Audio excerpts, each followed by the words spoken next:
Welcome to the You're Not Invisible After 50 podcast. I'm Kiran Kumar, founder and host of You're Not Invisible After 50. Despite the title, you don't have to be over 50 to listen to this podcast. No matter whether you're 25, 45, or 65, we can all learn lessons from each other to help us build a better, more fulfilled life. Come listen to the inspiring stories of all the phenomenal women over 50 who are kicking ass and making an impact. They are not invisible. I'm not invisible, and neither are you. So no matter what society says, life doesn't end at 50. In fact, it's just beginning.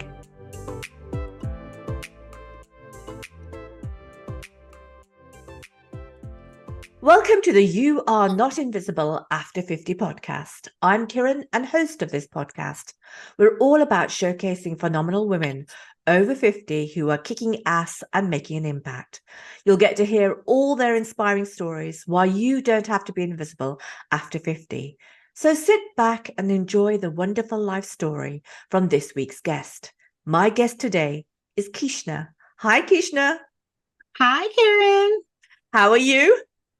I'm doing well. How about you?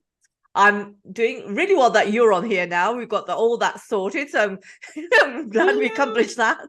I'm glad we accomplished that. Yeah, absolutely. Yeah. Thank you for choosing to come on to the You Are Not Invisible After 50 podcast. So let's get moving. Let's get you to introduce yourself to our listeners in one line or more of who you are. Let's see. What can I say about myself?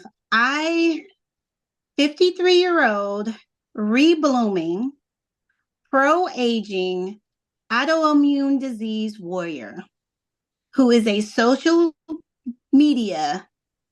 I'll say I'm on a social media mission to inspire people to break free of the boxes that we find ourselves in. I love that. And we're going to talk about that in the podcast as we cover your life story. So we're going to move into the podcast where we cover your life story, the past, the present, and if there was a trigger point at 50. So let's begin. Tell us about your past, wherever you want to start, whatever you want to say. Please begin. All righty. Okay. So let's see. We'll go way back in my history because to know me and who I am and where my story begins, you kind of have to start at the beginning of my life. It's very early on. I, as a child, was raised in an abusive household. My mom was very nurturing, an amazing woman, but my father was very abusive.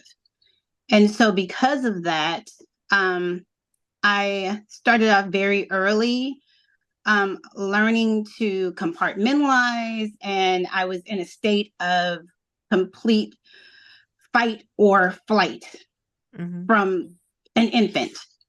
And because of that, I think that was probably what triggered illness from a very early age, and we just didn't know it.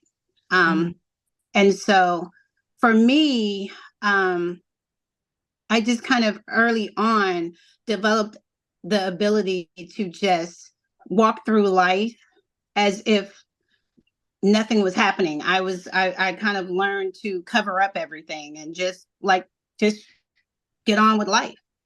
And that created illness in my body that I kind of held in. And I didn't know until I was in my 20s that I was sick, right? Okay. Because we just kind of keep going and keep going and keep going. So I was a warrior from birth, really, and didn't know it. So we'll talk about that a little bit later. So that was just kind of like the beginning of what I didn't know was going on with myself. But my mom, being the warrior she was, she trumped, she kind of went through life and showed me how to be a warrior and without even knowing it. And she created this life for us. And she was eventually a single mom. So I kind of pivoted, and she was a single mom, and I learned how to do a whole lot. I became a helpmeet to my mom really early, so I didn't get a childhood. So I was a latchkey kid, and I took care of my little sister quite a bit. And so I was taught two things: that it was important to be really, really, really, really smart, and that I needed to go to school and just, get a good job. And that was just really what life was about. You needed to make sure that you took care of family and that you had a good job so that you could survive, because it was all about survival, right? Can I just And say, so, Keishna, that first of all, thank you very much for being so brave to actually say that, because I know that my father, it's taken me many, many years to accept the fact that my father was alcoholic. So when you have come from abusive or a family that isn't how you want it to be, it takes a long time to kind of accept and grow up. But also, I totally understand about covering up, because you try to put a brave face on what's going on in your household. And that impacts you quite a bit. And so, first of all, I would really like to say thank you to you to even voice that, because, and it's important for people to actually voice it, I realize now, because it absolutely. actually lets go of, you actually let go of some of the demons that you are carrying. Absolutely. Absolutely. It's very difficult. It's difficult on a couple of levels because one, you keep it all in and so you get sick, right? Mm-hmm, mm-hmm. But also you're not dealing with those issues, and you need to deal with them because you don't want to pass them down generation after generation, right? And so for Absolutely. me, it was important for me to at some point in my life deal with those things so that I could help make sure that my kids didn't have to carry those same weights, Absolutely. right? Yeah. Um, yeah, I don't think I was dealing with them for me. I was dealing with them for my kids, to Uh-huh. be honest, Yeah. right? Yeah, absolutely. So in terms of like, so in your 20s, you realize that you're sick. How did that come about? How did it manifest itself? So for me, in my 20s, I was working a job that was toxic.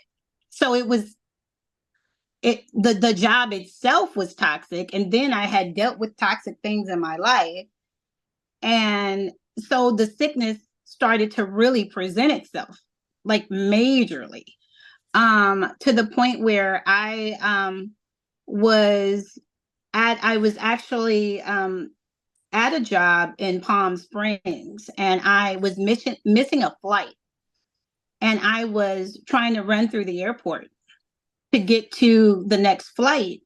And as I was running, I literally was in so much, my knees were in so much pain, I collapsed because I could no longer run.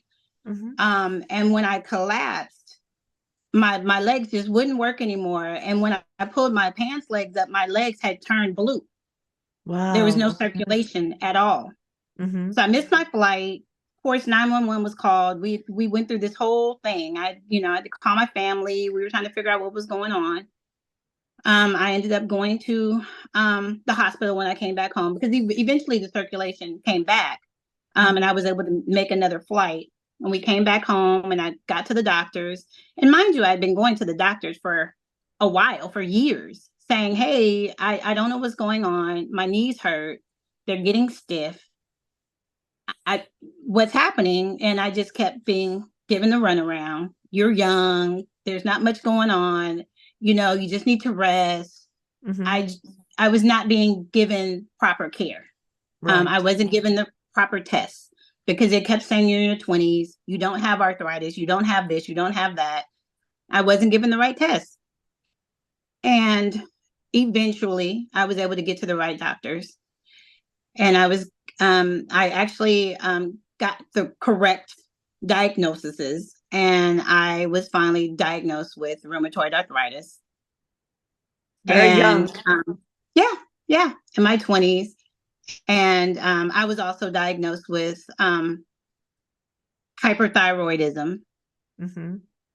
And at one point with the hypothyroidism, I was told that I could have died, that I was having what was called thyroid rush, where I literally went into the hospital, and they said that had I not come in, I could have had so much hormone in my system that I could have died. And Mm-hmm. so they gave me what was called a radioactive drink. And I was told to go check myself into a hospital for 5 days because I was radioactive and I couldn't be around anybody. And it killed my thyroid. Um, and so actually that happened prior to the thyroid, prior to the out of the rheumatoid arthritis diagnosis. And so all of those things were kind of happening all at once and within like a 2-year period.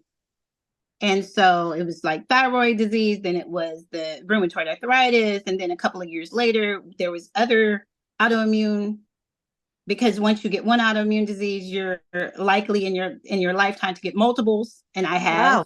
Mm-hmm. So yes, it was year after year of different diagnoses. And so I knew that over time, after I did my own research, that autoimmune diseases come from stress in the body. So there's no, they say that they don't know exactly where those triggers come from, right? Because there's all different types of stresses in your life. But because I knew that from my childhood, and then of course this toxic job, it just all probably flooded in and it all just hit me at one time. Well, so I'm so sorry that you went through all of that at such a young age, right? But also you kind of talk about that. We'll talk about that in a moment on your social media posts as well. But the fact is, you're still going through a lot of those kind of symptoms, and you're still suffering in one way. Yeah. So that's the thing. Once kind of autoimmune is present, the unfortunate thing about that is that it's there, and then you have to deal with it. Yeah. So, and then it's something also that once it's in your DNA, you have children, now you're passing that down to your kids. So my kids have also been diagnosed with various autoimmune diseases as well. Those are things that I'm teaching them as a mom, saying, hey, let's try to eat differently and let's try to do things differently now as young people, to try to keep these things from happening and try to reduce the stress in your life now, to try to keep from, as you get pregnant and have children, so that we don't continue to, have these same things happen down continue the cycle. Yeah, exactly. First of all, thank you. Applause to you for voicing, the condition, and applause to you for being so brave as well, because you are, and you call yourself a warrior. So let's talk about the warrior bit. Yes. So the reason I say that is because diseases do come in and they take over your life. Yeah. And really the disease is like coming in and attacking you, and you become a victim to the disease. And instead of allowing the disease to come in and just take over and your entire life, I would rather fight it. Right. And say, hey, I'm not going to allow this disease to come in and just take over everything, because the reality of it is you still have a whole entire life to live, and the disease is not able to just take over everything. So what I try to do is it's more of a glass half full as opposed to a glass half empty, right? Your life is more than just the disease. So for me, I try to live my life in all the fullness, and then worry about the disease when it hits, worry about the flare-ups that I have when I have them, and then the rest of the time I try to enjoy my life. I love that. I love that thinking. I think that is so refreshing and so positive. I think that's just a wonderful way to live, because I think it's for anyone who's got a condition is, live your life and take care of the symptoms when they arise. It's a great way of thinking. And it's a great way of living. Absolutely. Because if you're always constantly concerned with and consumed with the disease, then you'll never experience life. You'll never, people say all the time, well, your hands are going to hurt tomorrow. Or if you do this today, you're not going to feel better tomorrow. I get that. I know that I'm going to be in pain tomorrow, but guess what? I'm going to be in pain at some point anyway. So how about let's enjoy today, and I'll be concerned about tomorrow, because I'm going to have the pain anyway. I'm going to have the pain anyway. It's going to come. So I'm going to enjoy today. I'm going to live it up. I'm going to do everything that I want to do. You know, I know if today, if I go out dancing tomorrow, oh yeah, I'm going to pay for it. We'll talk about how you come across on social media because we'll talk about the present. But is there anything else you want to share about your past, about your family, your marriage or work, and then we can move into the present? Absolutely. So yes, I am married. I've been married for 25 years to an amazing man who probably thinks I'm crazy, kooky, all of this stuff, right? So Yeah. and we have this amazing, crazy relationship. He's years younger than me. He's like 4 years younger than me. Okay. And it works. And it works. We met really early on in my 20s. He was younger than me. I had 2 children when we met, and his parents thought, what in the heck? Right? He had no kids at the time. These, like, what is going on? But he came in there and he just he loved my kids, and he helped, he jumped in there and started helping with everything that I was doing. He helped build our business, and it's been amazing. It's been an amazing journey, and we've been supporting each other from the beginning, right? And we've been able to build, we have the business that we've been running since we met for 25 years. We met in corporate America. Yeah. And actually really early on when we first met is when he said, hey, you're going to quit that toxic job. And that's what I did. Yeah.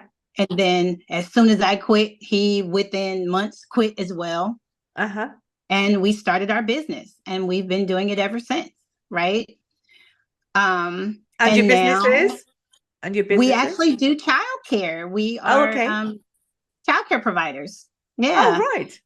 Mm-hmm. You have a lot of patience then. Yeah. So we love kids. So we do childcare, and we have some amazing employees that help us do that. And now that this whole social media thing is happening, he supports me behind the scenes in that as well. So he travels with me with my social media. Because he's like, you can't, he doesn't like me to travel and do things alone. Yeah. Especially with my autoimmune disease, because we never know when it's going to pop up. Yep.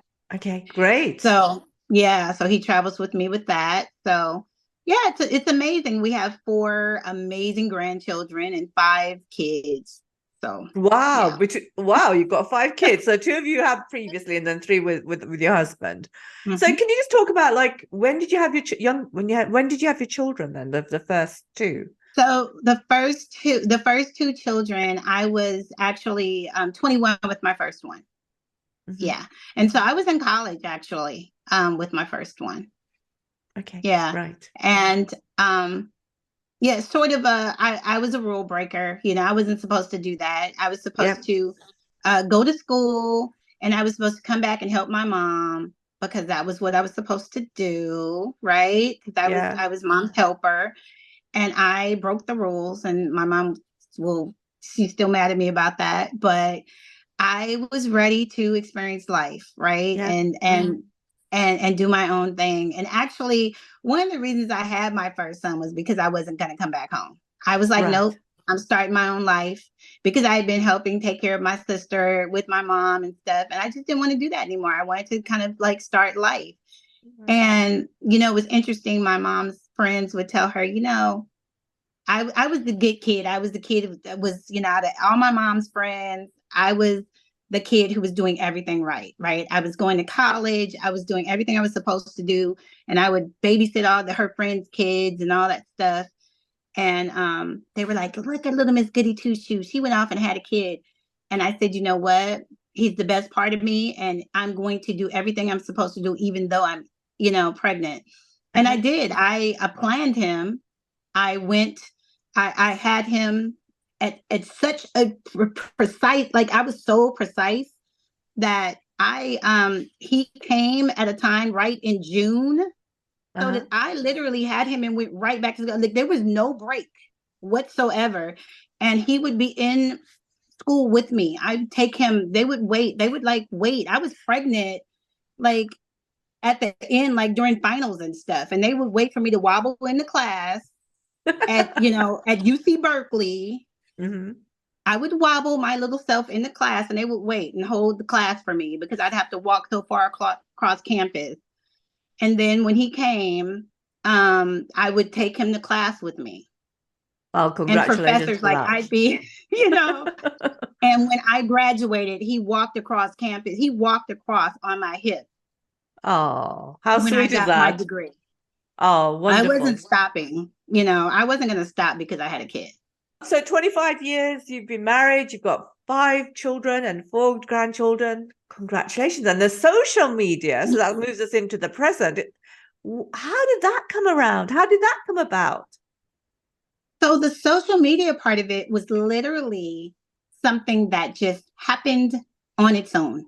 Mm-hmm. It was not something that I planned. I actually didn't even know how social media worked. Right. I was on Instagram just to be on Instagram.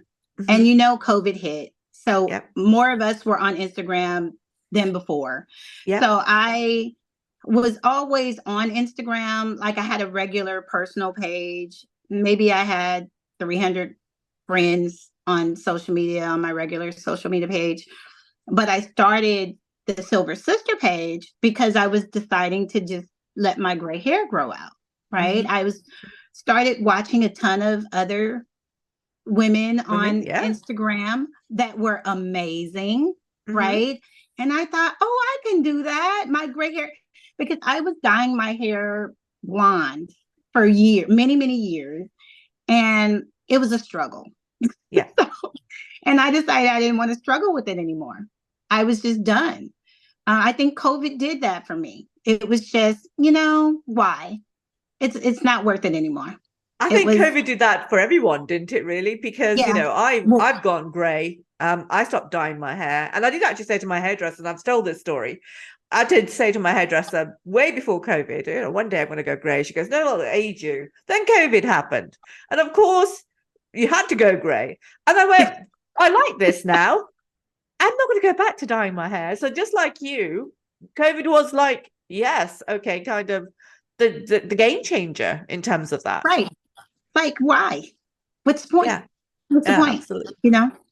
Absolutely. So for me, I had started going natural already during, before COVID. I started because had been perming my hair, and I had already started going natural and started growing my hair out.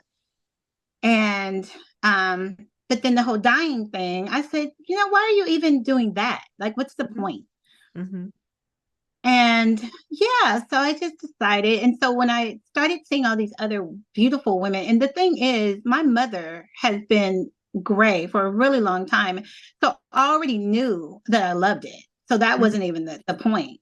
I just didn't know if I wanted to deal with it, right? Like, do I want to go gray?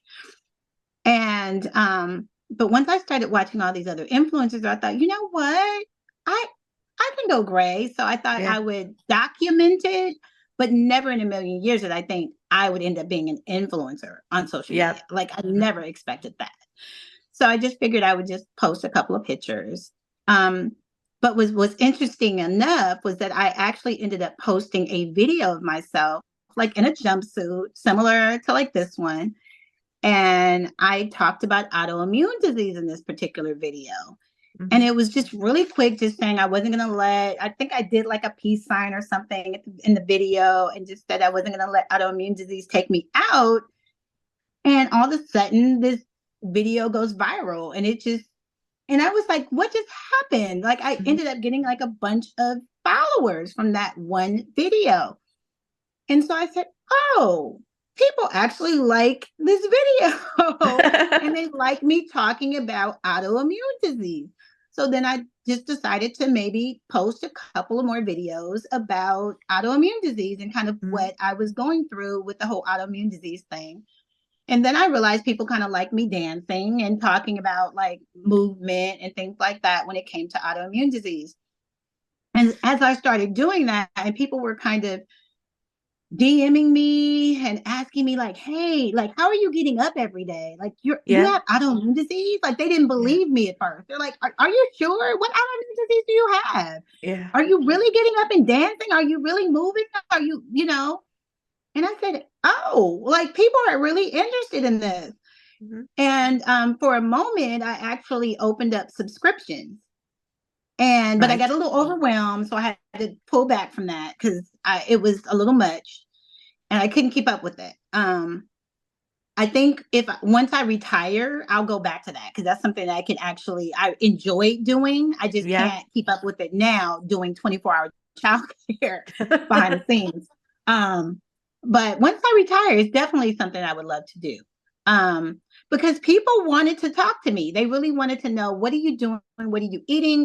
How are you surviving Mm-hmm. and thriving with autoimmune disease? So, Mm-hmm. yeah, it became a real thing. And so now that's kind of what I do with social media. I just kind of spread the positivity and remind people that you can still thrive with autoimmune disease and, take it day by day, but just don't let autoimmune disease take over your entire life because it will. I mean, it's the message there. Sorry, there's a message there about the autoimmune disease, but there's also your clothes and your dancing. I mean, when I came across you, and I'll be honest, right? When I came across you, I would have never thought in a month of Sunday that you've got autoimmune disease because you are so positive. There's the dance, there's the clothes, of course. It's very, very enjoyable to watch.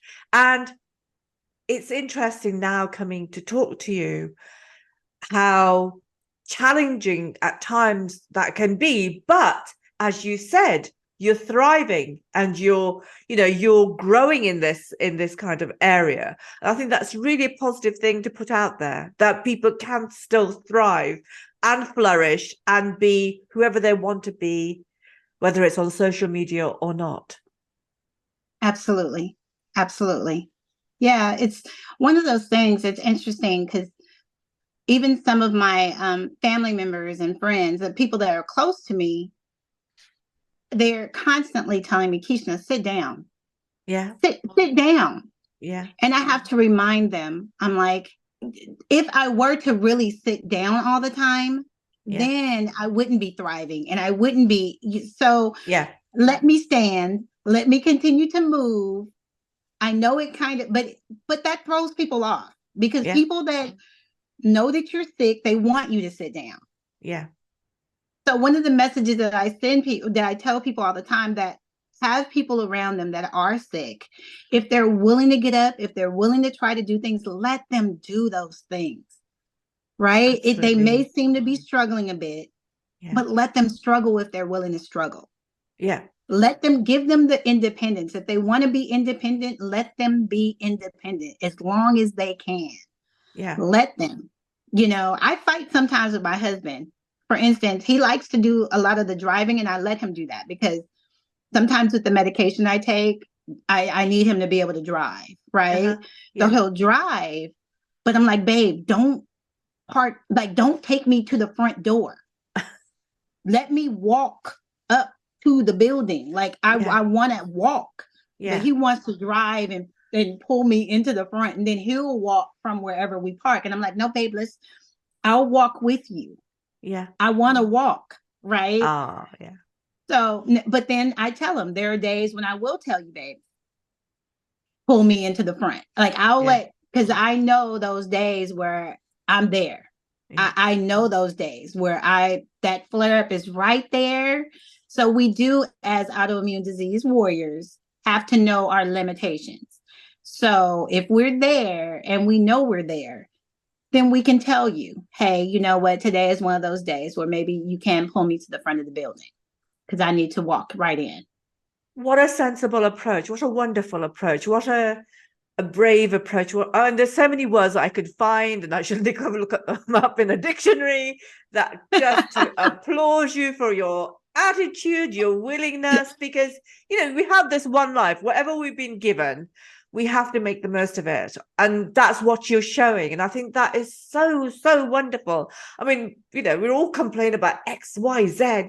And I'm guilty of that. So I'll put my hand up to that. But really, you should go with the attitude that, just live this life to the fullest and enjoy it. Right. Absolutely. Absolutely. And you're a fine example of that. A brilliant example of that. Thank you. Was there a trigger at 50 that you had, or was nothing, do you just kind of drift from, your 40s into your 50s and you just took things on in your stride? Well, there was sort of there was definitely a point at 50. So at 50, I had my 50th birthday, which was a COVID drive-up party. Okay. And at that party, there was a shift for me, because during that, right at like 49, 50, I was at a place in my life where I literally thought autoimmune disease was going to take me out. I was on so many medications, and there were systems in my body that were starting to shut down. I was getting really, really, really sick. And so this version of me that you see right now, that's super positive, that is able to speak into people, this is a new version of me. This is the reblooming version of me. This is the warrior version of me. This is a new version of me, because I had lost this version of me. She had been consumed by autoimmune disease because of all the medications, and I was doing infusions. I was in the chemotherapy department at Kaiser, getting, sitting for 3 hours, getting chemo medications pumped into my system. And I was literally dying. All my systems were shutting down. And so I was starting to make, I was starting to to tell my kids, I think I'm not going to be here. Right, that's really hard for them. And when my 50th birthday hit, I was like, oh, I'm still here. I didn't think I was going to be here at 50, basically. Right, yeah. And 51 definitely wasn't on the horizon. Yeah. So, I was making arrangements. Wow. And, thinking about plots and things like that. So, that was difficult. So there was definitely a shift. So when the birthday hit, I thought, okay, there's time for, there's some things that need to happen. Okay. And so I got serious about my health. I said, what are we going to do? I lost 100 pounds, number one. So I lost 100. I gained back some because I thought I lost entirely too much. So I'm 80 down now. And so I'm right where I want to be. And so I had bariatric surgery. And that was put me right where I wanted to be. I got exactly where I wanted to be. I had done a lot of research about that. And my doctors and we had years actually, but I just hadn't gone through with it. So that put me in a place where I needed to be with weight. And so when that happened, that made me laser focused on also the foods and the things that I was eating. I completely removed sugar from my diet, which is inflammatory. So that was the first thing that I recognized, that I had a complete sugar addiction. And had I removed that from my diet way earlier on in my life, I might have been able to get rid of a whole bunch of sugar and stuff, inflammation in my system. So then I started taking away certain carbs that were also inflammatory. And then there were other things as well. So there's a couple of different things. I'm starting to look into gluten and some other things as well now. So there's a whole list of things that I've been kind of strategically removing from my diet. And so that was the beginning. And then I started, my best friend is an herbalist and a doula, and she's really into just being holistic and just, wellness from that perspective. And so I've started to pay attention to the things she's been saying. And so I have all these tinctures and herbs and things that I'm using now So I do that. And so there's all these different things that I'm doing from a holistic perspective to try to take care of myself. And then I have all these other things. So self-care is a big, big, big deal for me now, Yeah. right? Mm-hmm. From skincare, like everything is a big deal. So I'm focusing on all those things now. So that shift happened, right? So all of those things happened. And that's what led me into the me that I am now.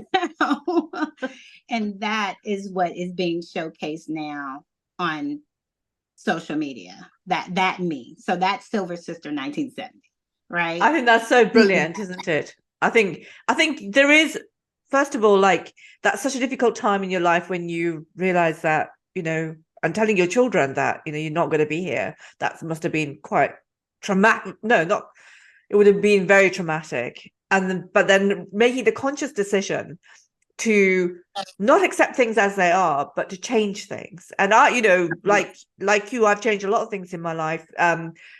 Become very conscious about what I'm eating, my exercise and stuff like that. And I think you just need to start taking care of you, of oneself, because in the past, in your early 20s, you kind of eat what's out there. You don't really think too much about it, think you're going to be around forever. And you get to the 50s, you think, hang on a minute, maybe I need to change something around now. And I'm kind of in that space as well. So I think it's really is important, self-care. So thank you for that. And thank you for saying what you've been saying, because it makes it's so motivational and empowering and refreshing to hear, really. Would you like to say anything else about your past or present before we move on? No, I think that's pretty much it. Okay. Yeah. Okay. So we're now going to go to a commercial break, and when we're back, we'll talk about the future, what the future looks like, and also the bonus part of the podcast. Did you know that You Are Not Invisible After 50 is not just about a highly acclaimed global podcast? Our mission is to empower all women, regardless of colour, creed, class, and culture, across all countries and continents. So we have 2 empowering courses for you: a high return 1-hour masterclass, Building a Life You Love, Creating Your Own Path After 50.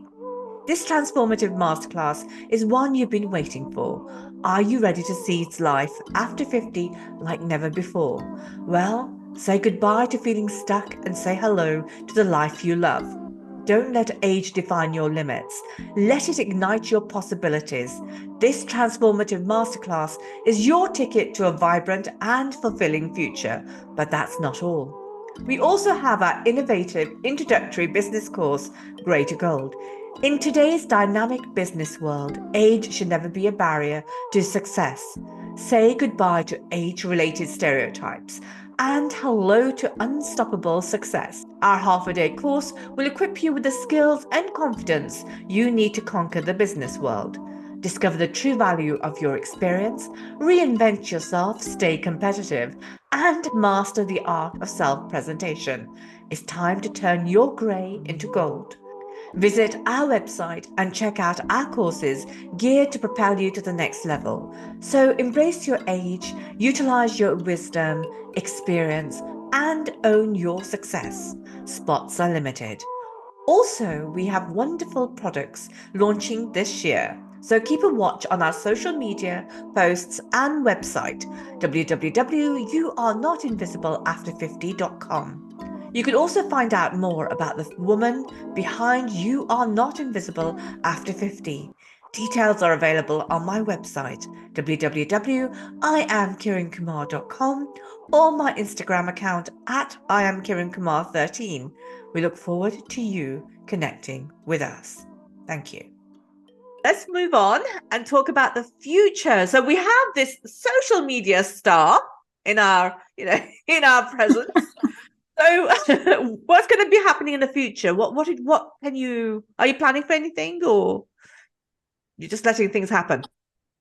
I think I'm just rolling with the punches and just kind of see what's happening. I am sort of feeling some things out, considering there was a time in my life when I wanted to model and I wasn't able to do that. I wanted to model in my late teens and made the choice to go off to college, which, I wanted to do because my modeling career started in my late teens. And then I went into college and didn't, I went to college and ended up having children and, marrying, and life started.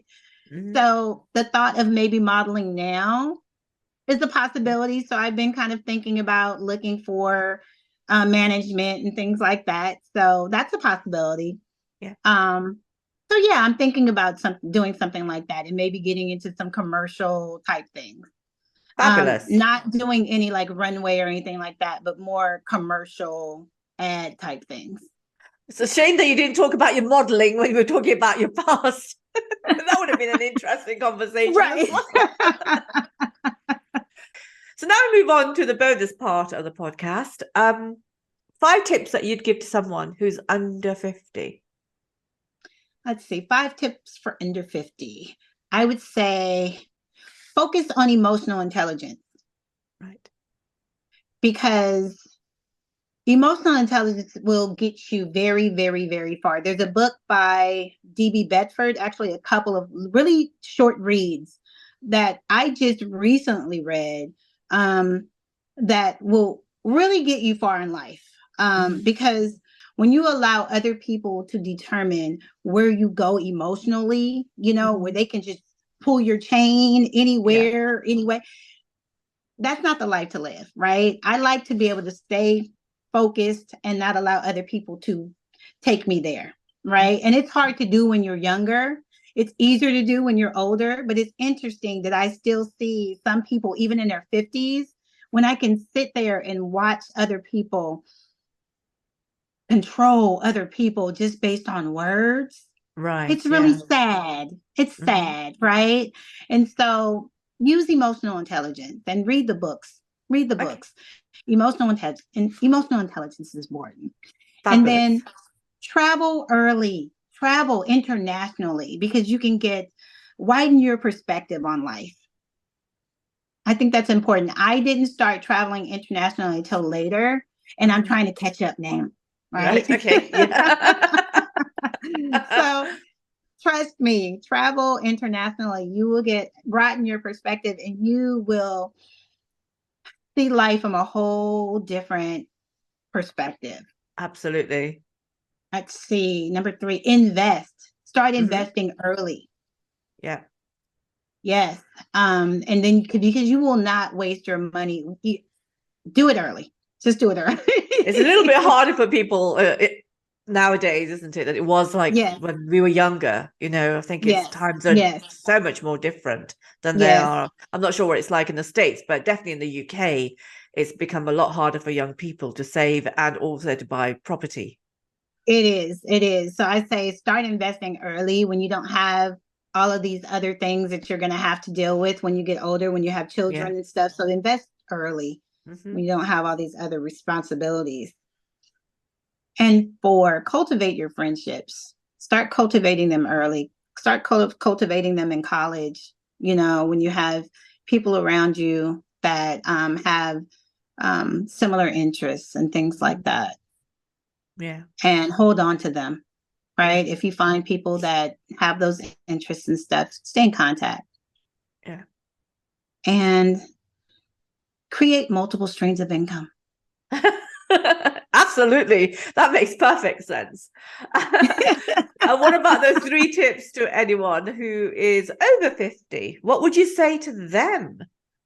Let's see, over 50. You're never too old to start over and start new. Start something new. You're never too old. Some people think that, you get to a certain age and you can't start over. You can. You definitely can. You have, and so have I, and so many other women, right? Absolutely. Yes, and you can be amazing at whatever it is that you're doing, right? Like a podcaster. You have the time. Yes, or influencer. Yes, you can. Absolutely. You can do anything that you want to do. Just go for it, And then number 2, if you haven't already done it, start making self-care a priority. Mm-hmm. right? Absolutely. And then 3, you're never too old to spice up your wardrobe. You can spice it up. You can wear what you want to wear. You don't know how many times I hear people saying, "Oh, my daughter said I can't wear that." You are, first of all, Yeah. why do you care what your daughter thinks? Yeah, We, absolutely. you know, I love you, but you don't get to dictate what I put on my body, right? Absolutely. Fine We words. are, we get to a certain age where we can wear what we want to wear. Just, Absolutely. as long as you're comfortable in it, wear it. What makes you happy. Absolutely. That's really sensible thing to say. Keishna, it's been a wonderful podcast. Thank you for being so honest, so truthful, so open, and so positive. Thank you very, very much. Thank you, Karen. Thank you so much for having me on your podcast. And thank you for finding the strength post 50 to do what Absolutely. you're doing. Yeah. Oh my gosh. I watched one of your I think you were on another show where you were talking about your family and what you've done. And I just think you're amazing.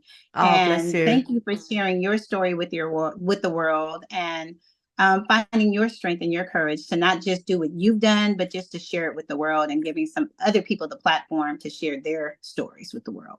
Oh, what a wonderful thing to say. Thank you very much. Thank you for Oh, being you're here. welcome. You're welcome. Thank you so much. Thank you for listening to the You're Not Invisible After 50 podcast. If you want to hear more from some amazing women who are over 50, who are kicking ass and making impact, then don't forget to follow us right here on Apple Podcasts or Spotify. Remember to subscribe, rate, comment, and share with other women through your social media. Let's spread the word across the world that you don't have to be invisible after 50. Check out our other services on www.you'renotinvisibleafter50.com and follow us on Instagram, Facebook, LinkedIn, TikTok, and YouTube. And always remember that life doesn't end at 50. In fact, it's just beginning. We look forward to you connecting with us. Thank you.